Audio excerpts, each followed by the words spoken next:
Right now at 5 o'clock, Atlanta City Council getting public input from hundreds of people opposed to the new Public Safety Training Center. You might know it as Cop City. Good evening. Thanks so much for joining us. I'm Faith Jesse. And I'm Jennifer Bellamy. For months now, protesters have called for this project to end. They say they don't want more policing, and they say the project could negatively impact the environment. Protesters holding a rally today outside of City Hall. Before that meeting, the city says a new facility would result in better training for officers and firefighters. 11 Alive's Joe Ripley is live at the City Hall with the very latest. Joe.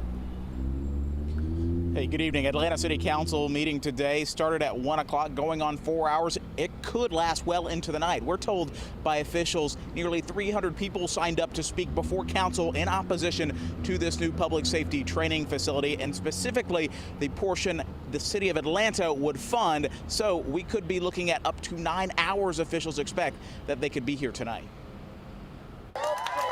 Outside and inside, hundreds packing Atlanta City Hall. Nearly 300 signed up to speak before City Council in an effort to stop the construction of a new public safety training center. How much more are they willing to bleed the people of Atlanta in order to do this passion project? Protesters like Kiana Jones and Matthew Johnson say opposition to the project is growing. This project is a bad idea when we're talking about the ecological damage that it's already creating. The $90 million project calls for the Atlanta Police Foundation to pay about $60 million for the facility in South DeKalb County.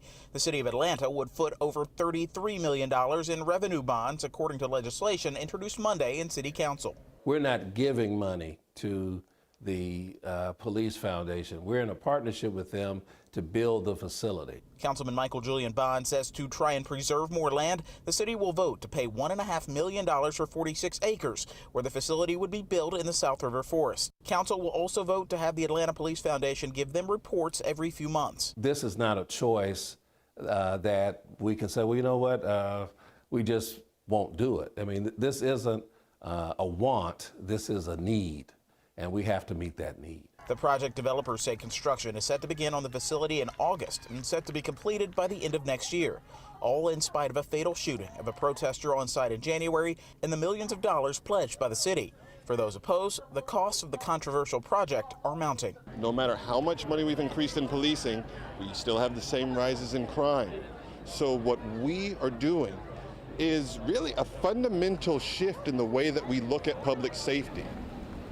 The legislation planned to be introduced today dealing with the city of Atlanta's funding portion for this project. We're told it will be assigned to a committee and ultimately have to take probably a few weeks before it's ultimately approved. That is after they get through all of the public comment for today.